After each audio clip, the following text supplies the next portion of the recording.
What chat? 7:15? Yeah, 7:15. Oh, what? I don't care about that. What year is it? Oh, it's year 2018 is the year. Okay. Year 7:15. 7:15 is meaningless. It's a meaningless number. 2018 now, Klute. Thank you. Caveman back then. You had color in your beard back then. Yeah, it was reddish brown. Uh-huh.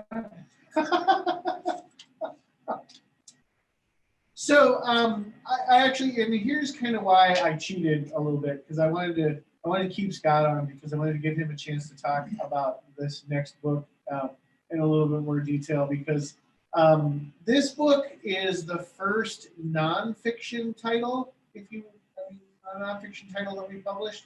But I think it also elevated, along with Platinum Magic, it kind of took us into a new stratosphere. So I kind of want to open up, and I want to let Scott talk about Prince for a minute. So Scott, talk about Prince for a little bit, and tell us the background on where the book came together, and then kind of, how it was received. So Prince and Little Weird Black Boy Gods came together from the core of that book is a collection of essays that I wrote on my blog. I had just been writing random Prince essays for years and putting them on my blog, and occasionally I might be asked to write something for someone else, that kind of thing. And so enough of that kind of built up to where I felt like, well, this would be a compelling book, especially since Prince had passed. I said, well, this would be a really compelling book. I was already kind of in a number of Prince communities, and Prince fans, generally speaking, are always looking to buy something or to have something associated with Prince, especially a book, right? Prince books actually do pretty well over time even. And so I was like, well, I'd certainly have something to contribute. And my essays do something a little different with the subject matter than a lot of the stuff that comes out does, right? Like my book is not, here's what Prince did on this day in 1997. Here's the concert that he did. Here's where he was in the studio. Mine is really a kind of a fan's deconstruction. And most of the books about Prince don't do that, right? A few of them do that now, but most of them are just pretty academic, right? And so put that book together originally as a digital book, right? I wanted to really just have a digital book on the books. I kind of wanted to see what that was like. And so we turned that around pretty quick. And then I think it was about another year before we made it an actual print book. And I wrote new material for that. To me, that was kind of not an option, right? I couldn't imagine sitting on a book for a year and then putting it in print with the exact same content, especially since I had new material, right? So let's just put it all in there. And that worked out really well. There are a lot of people, that tell me that they have both. And I certainly tell people, look, if you're talking to me and you don't want to know which one to buy, it's got to be the print book. And so that book's been really good to me, right? There are places that I've gone and people that I've met that I wouldn't have met without that book, which has been pretty dope, right? Like, it's really cool to kind of be just seeing random people talk about their Prince collections or whatever, and then I see my book on their shelf. That's dope, Also, I'm pretty sure that book has made the most worldwide rounds, right? So, my poetry does okay, but the Prince book is in Israel, right? The Prince book is in Germany. The Prince book is in the UK. So that's awesome. That's really awesome. And it's opened up a lot of doors for me. Pretty sure it's in Japan too. What's that? I'm pretty sure it's in Japan too. Yeah. So I think I can say that pretty safely. Yeah. Has it been translated? Like, is there like a Hebrew version? Alas, no. No, but we'll get. No, I mean, I'm not crapping on that. I'm like, I want to hear. got with poetry in Hebrew. Because I think our goal for this next decade is to start to work on some of things like international rights and getting you guys your rights for books to be published in other countries. Because not only is there money to be made in it, but it also expands the reach of your book. So, I think, and I'll talk more about it when we get kind of to the end of the show.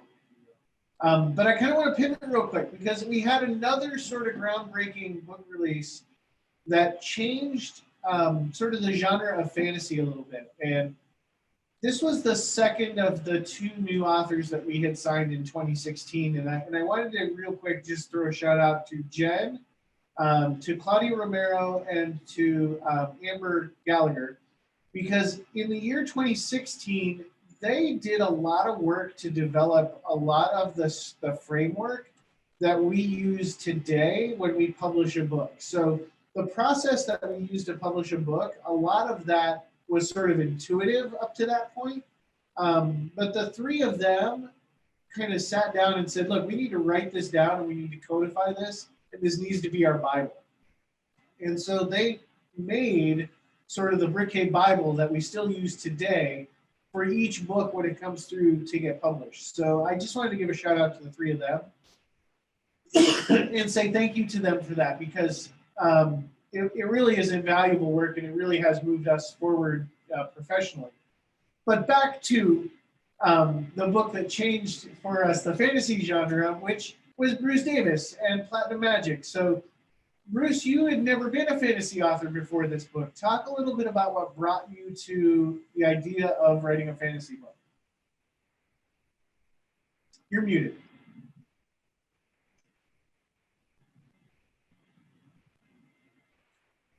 There, now I'm good. All right. Actually, this book, I've been a hard science fiction writer up until that time. I wrote science fiction. I tended to veer toward the hard sci-fi arena. It's what I like to read. It's what I like to write. I set a writing exercise if I could come up with a modern fantasy involving all of the elements of the usual classic high fantasy in a modern world. Oh, and by the way, their technology is spell-based instead of physics-based. So it's sort of an alternate physics. If you remember, I forget which event it was, but I was on a panel of, give us the first few pages of your book and we'll critique them.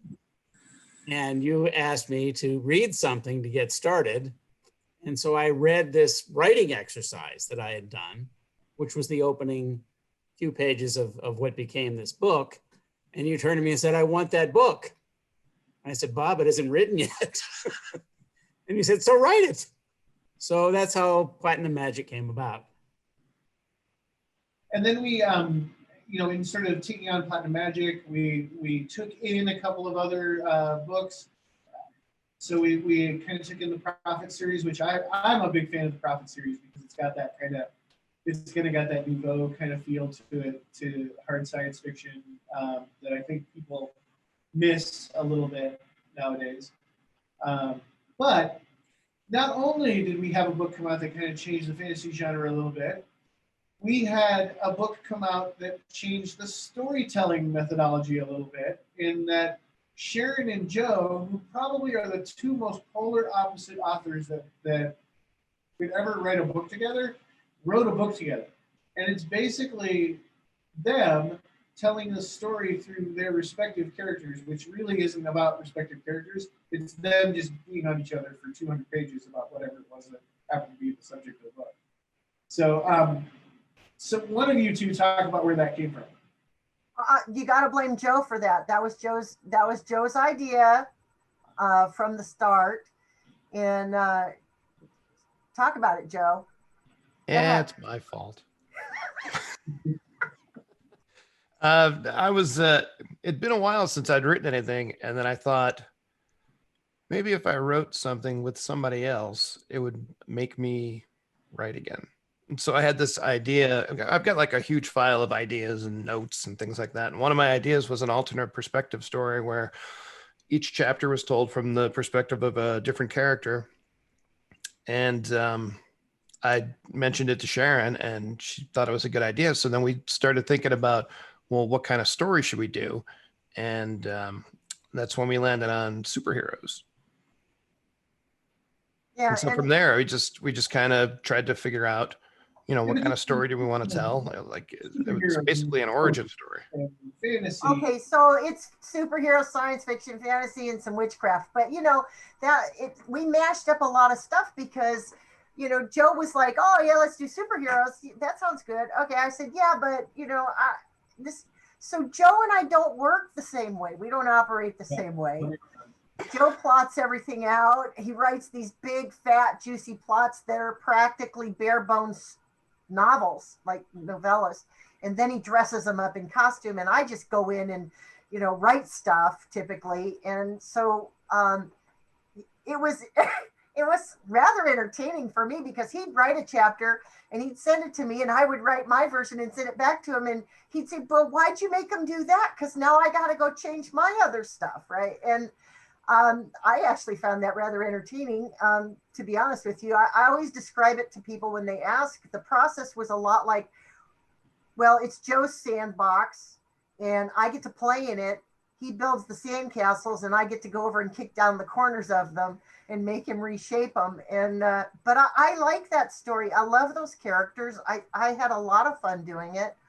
And there's a lot of attitude in it because we decided to make them brother and sister. We decided to make them siblings because that was as close to the relationship that Joe and I actually have that we could probably get in a book.